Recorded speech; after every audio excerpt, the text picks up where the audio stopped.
familia, a cada uno de ustedes, muy buenas tardes. Yo quisiera compartir en estos días de cuarentena, de esta emergencia que ha decretado no solamente a nivel del Perú, sino a nivel del mundo, que todos los países estamos pasando por un momento tan caótico. Pero de todas maneras el Colegio Academia Winner no descuida esta parte académica para sus jóvenes hijos. Creo que este día, en esta tarde, posiblemente me estás viendo ahí en la casita, en el hogar con los hijos, para compartir parte del conocimiento que nosotros como maestros damos a conocer a cada uno de los alumnos. El tema en sí, bien ligado a lo que es un prospecto de admisión para usted, jovencito postulante, es el tema de la comunicación. Sabemos que este tema, este curso, es importante para todo un examen o un proceso de admisión. Entonces, para ti, jovencito, señorita que me estás viendo, ponle la mayor atención porque voy a hablar específicamente los tipos de comunicación. Primer tema del prospecto de admisión 2020. Entonces, atentos con cada uno de ustedes, padre de familia, no descuidar, atentos, las preguntas, las preguntitas, las dudas, posteriormente. Cuando yo acabo de explicar, las dudas las vamos a despejar con cada uno de ustedes. ¿Está claro? Listo. Muy bien, voy a empezar el tema entonces a pedido de ustedes, el tema de la comunicación. Acá tengo un título, aquí una diapositiva donde tú puedes ver, aquí no dice la comunicación. Se supone que día a día estamos viendo un medio más asequible a cada uno de nosotros, lo que es la expresión oral. Dentro de todo este proceso utilizamos elementos importantes, ¿cierto o no? Podemos utilizar emisor, receptor y todo eso que ya tú conoces, eso ya tú ya sabes, ¿cierto o no? Pero existe también dos tipos de comunicación, dos tipos. Uno que vendría a ser la comunicación verbal y la otra que vendría a ser la comunicación no verbal. ¿Cuál es la comunicación verbal? Por ejemplo, en este momento yo estoy utilizando la expresión oral. La expresión oral que me permite comunicarnos, que me permite socializarme, ¿sí o no? Buscar interacción entre emisor y receptor. Eso es lo que tiene el campo de estudio de la comunicación, la interacción social del emisor y el receptor, incluyendo algunos elementos, componentes que va a tener que darse en todo un proceso, ¿cierto? Canal, mensaje que tú ya sabes. Entonces, existen, nuevamente repito, existen dos tipos de comunicación. Comunicación lingüística, en este comunicación verbal, comunicación no lingüística no verbal, ¿cierto? Comunicación lingüística, entonces, es por medio de la expresión oral y lo que nosotros llamamos la escritura. ¿Está bien? Listo. Entonces, yo quiero hablar de estos dos temas muy interesantes, de estos dos puntos de la comunicación. Primero, la comunicación verbal utilizado por la expresión oral y el otro será a través de la escritura. Pero me dirás, profesor, pero eso ya me la sé. Muy bien, perfecto. Pero este tema de la comunicación no verbal, te voy a explicar paso por paso, porque eso sí, para ti, postulante, tú que estás ahí a puertas de postular al examen de admisión, necesariamente tienes que dominar esta teoría. ¿Está bien? Listo. Acá, clases de comunicación humana, ¿cierto? Clases de comunicación humana. En esto vamos a ver la comunicación oral, la comunicación lingüística, comunicación oral y comunicación lingüística, que es lo mismo. A ver, empiezo. Por la presentación de interlocutores. ¿Qué significa eso? Que existe dos elementos importantes, el emisor y el receptor. ¿Qué me dice? ¿Qué clases de comunicación integran esto? La intrapersonal. Intrapersonal es una comunicación que nos permite ser parte de receptor y emisor al mismo tiempo. O sea, uno mismo habla y responde, uno mismo pregunta y se responde.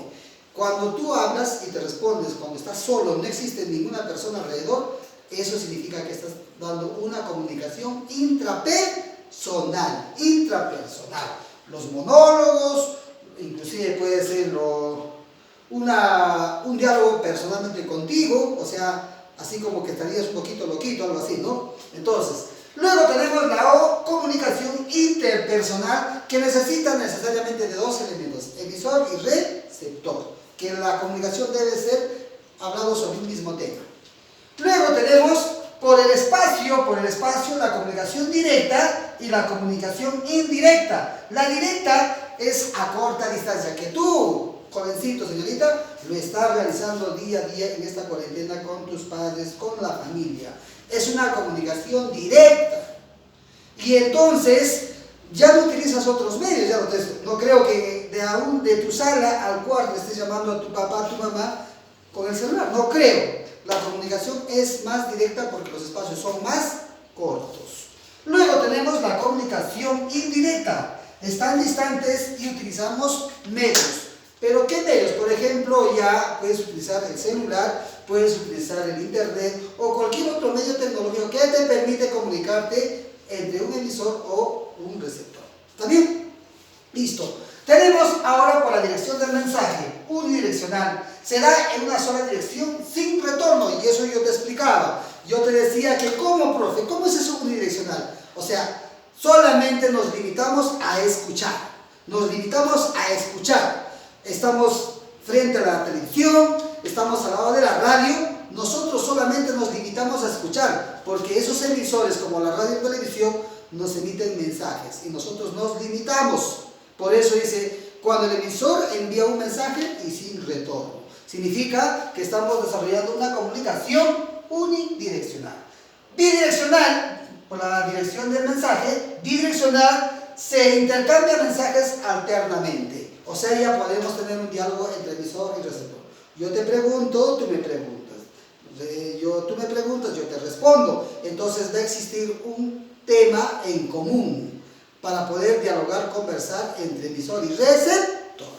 Luego tenemos aquí, por la relación social entre el emisor y el receptor, ya estamos hablando de dos elementos, ¿sí o no? Tenemos la comunicación vertical. La comunicación vertical se da entre un superior y un subordinado. En este caso, por ejemplo, el ejército, ya que está ahorita en las calles de Huancayo, en todas las avenidas de Lima, la capital, o a nivel del Perú, seguramente estamos viendo al ejército, estamos viendo a la policía, pero está dirigido por un general o un comandante, ¿sí o no? ¿Qué hace? Hace formar a los reclutas, a los cabos, a los que tienen menos rango, y da una orden de manera radical, verticalmente, ¿sí o no? Que ningún padre de familia, ahora que estamos mañana no salimos de casa, ¿sí o no? Lo ha decretado feriado. ¿Quién? El presidente, ¿sí o no? Feriado, no feriado, sino tenemos que estar metidos en la casa, prohibido salir en Semana Santa. Es una orden radical, verticalmente. Luego tenemos la comunicación horizontal. Cuando dice el término horizontal significa tener una línea de diálogo de manera paralela, o sea, con mucho respeto entre emisor y receptor. ¿Y dónde será? ¿Dónde será? Cuando el papá conversa con mamá, cuando el hijo conversa con el padre y cuando ustedes conversan con sus propios hermanos, con mucho respeto, alturado, de manera horizontal, sobre un tema X. ¿Está claro? Luego tenemos, por la complejidad de elementos, o sea, por la cantidad de elementos, tenemos a la comunicación de masa. La comunicación de masa necesariamente es ilimitado, pero para ello nos valemos de algunos elementos muy importantes, como podrían ser afiches, podrían ser paneles, podrían ser gigantografías, podrían ser elementos que van a llegar a mayor cantidad de receptores, ¿está bien? Entonces, muy bien, y el otro es la de difusión, tiene alcance limitado. La comunicación de difusión tiene un alcance limitado, o sea, contaditos. ¿Está bien? Puede ser una reunión familiar, puede ser una conferencia, puede ser una tertulia, un seminario X, entonces estaba dándose una comunicación por difusión. Listo, ya tenemos la comunicación verbal lingüístico. ¿Por qué utilizar qué cosa? La expresión oral. Ahora vemos la comunicación no verbal.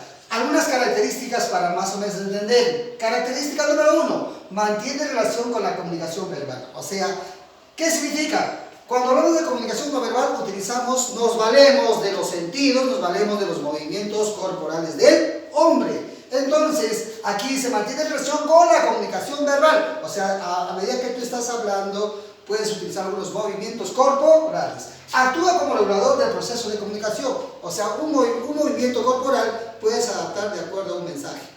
¿Cómo quieres transmitir algo?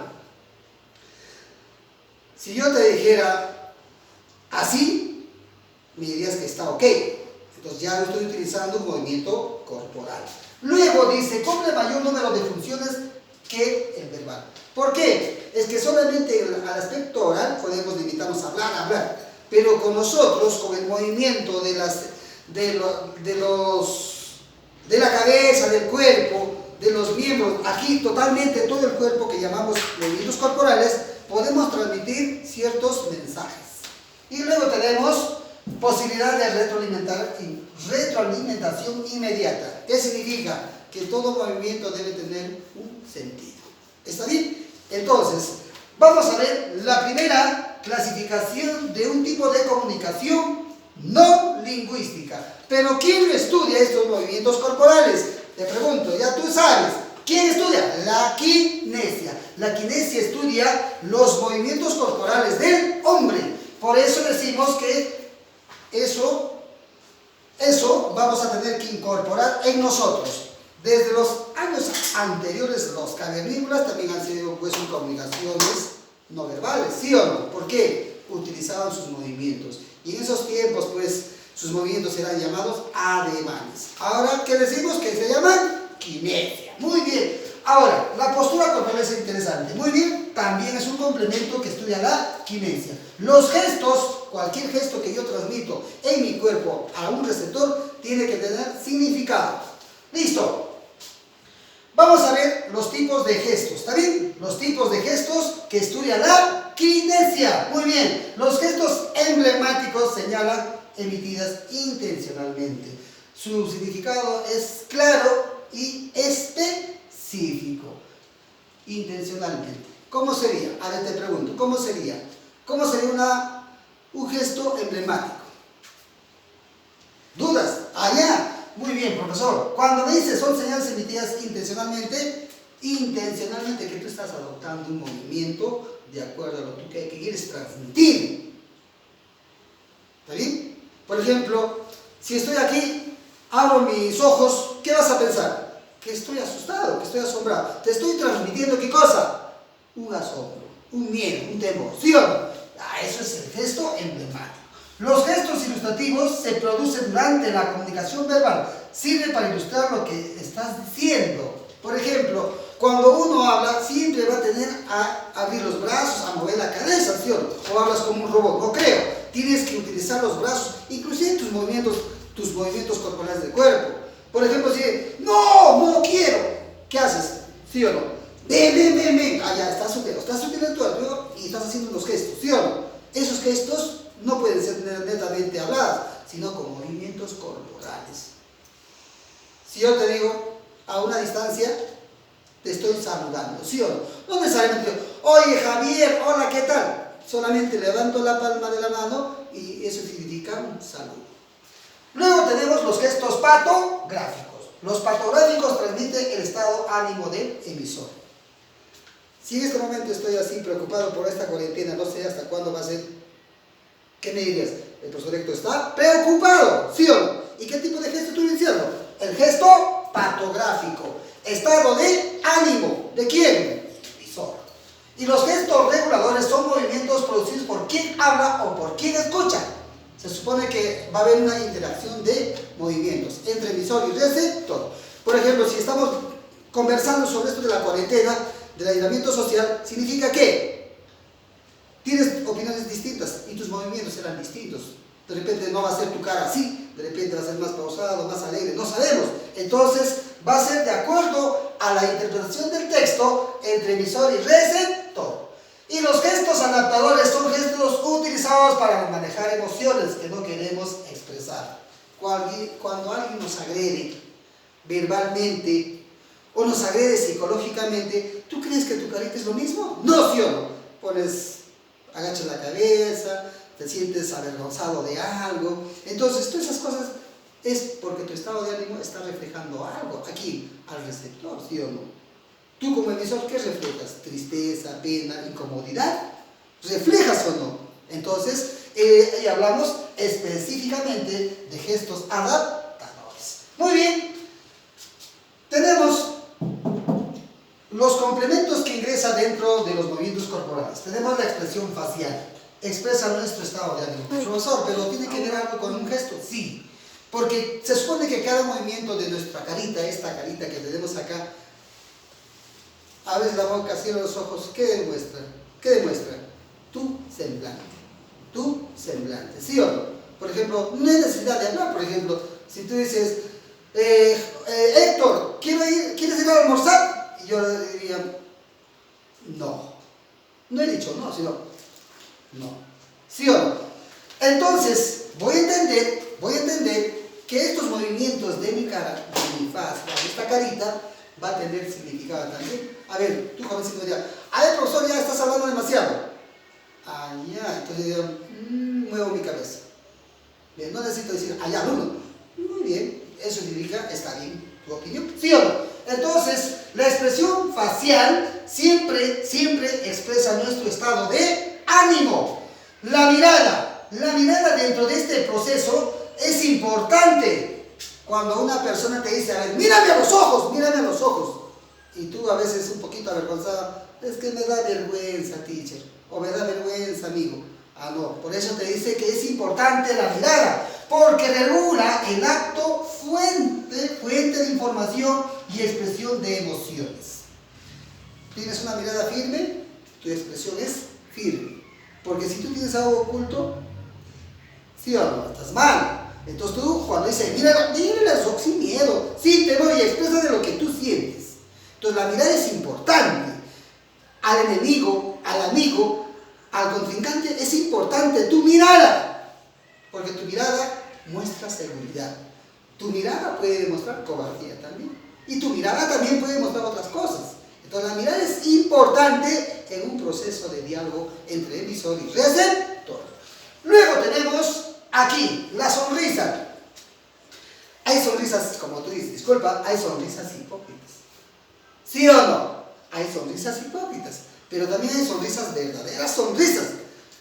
Puede haber sonrisas de felicidad de haber logrado algo. Puede haber sonrisas de emoción, o también puede haber sonrisas de tristeza. Porque ganaste la tinca, lloras, ¿no? Pero lloras de qué? De felicidad. Y también de golpe lloras, ¿no? Cuando ¿qué hago? Lloras, ¿sí o no? Pero ya es otro tipo de sonrisa. A veces estás llorando y te siguen golpeando y y tus lágrimas están goteando. Puede haber también. Entonces, creemos que la sonrisa se utiliza para expresar simpatía, alegría o felicidad. Ten en cuenta que esas son las características que tiene cada elemento en un proceso de comunicación no verbal. No verbal. Y la paralingüística. Acá, la paralingüística se produce en el mismo órgano del aparato fonador, pero no son considerados parte del sistema verbal. ¿Sí o no? Tono de voz, distinguido de 3 tonos: hablar, ascender, descender y mixto. ¿Por qué? Cuando hablas fuerte, cuando hablas despacio, un poquito temeroso, se supone que estás graduando aquí en el aparato fonador, ¿sí o no? Todo a través de ¿qué? Del sistema fónico. A través del sistema fónico. Aquí vemos el ritmo, ¿sí o no? ¿Cómo? A ver, el profesor empezó la clase de comunicación, empezó fuerte y está terminando pero agotado. ¿Es así? No, sigo con la misma energía. Ritmo. Volumen. Hay momentos que yo bajo el volumen al hablar, ¿sí o no? Igual tu persona, pero hay momentos donde tienes que levantar esa voz. Eso vendría a ser el volumen. Trabaja pues tu sistema, ¿qué cosa? Tu sistema, no. Todo el sistema, ¿qué cosa? Respiratorio. Desde el estómago, los pulmones y todo lo que es el aparato fónico. ¿Está claro? Listo. Y luego los silencios. Son pausas realizadas en la comunicación. A ver, en este momento, yo hablo así. A un momento donde tengo que parar eso. ¿Por qué? Porque me falta aire. Y esa pausa. Al momento de hablar, ¿tú hablas corrido? No. Tienes que hablar pausado. Tienes que hacer un pequeño paréntesis para seguir hablando y tomar más oxígeno. ¿Sí o no? Y luego tenemos el timbre. Es el registro que nos permite distinguir a una persona. persona. Los varones hablamos más fuerte, más duros, pero también señoritas como ustedes, como tú que me estás viendo, hablas fuerte. ¿Sí o no? Como digo, hoy hablas como un varón. Ah, por tu voz. Pero hay varones también que hablan despacio. Pero la mayoría de los varones hablan fuerte, ¿no? Pues la expresión que tenemos, la expresión oral es fuerte, y eso es el timbre de voz. Es el registro que nos permite distinguir a una persona. Javier habla fuerte, pero Héctor habla despacio. María habla fuerte y Rosario habla despacio. Pero no es igual. El timbre de voz de cada receptor, de cada emisor, no va a ser igual. No es homogéneo. ¿Está claro? Listo, chicos. Este tema quería compartir con cada uno de ustedes. Cualquier pregunta, cualquier duda, podemos verlo en el momento de la intervención. Pero quiero que ustedes entiendan, jóvenes, esto es, no va a reemplazar, usted ya me conoce, no va a reemplazar a una clase presencial. Lo que yo quiero que entiendas es que por favor, revises, repases, por ejemplo, el material que tienes del año pasado, de repente repásalo, porque la teoría es importante, Muy bien, eso sería todo en este aspecto. Cualquier duda, en la practiquita que les voy a enviar, lo resuelvo, lo tengo en el cuaderno, y la próxima clase, así sencillamente y concreto y preciso, te voy a explicar sobre el tema de funciones del lenguaje. Funciones y niveles del lenguaje. A ver, ¿qué tipo de lenguaje estamos utilizando con la familia? Pues, el nivel estándar, subestándar, el nivel vulgar. Eso vamos a hablar en la próxima clase. Muy bien, muchísimas gracias, padre de familia, por haberme escuchado. Y a cada uno de ustedes, alumnos, tomar la mayor atención en todas las clases que se esté emitiendo por vía virtual. Gracias. Hasta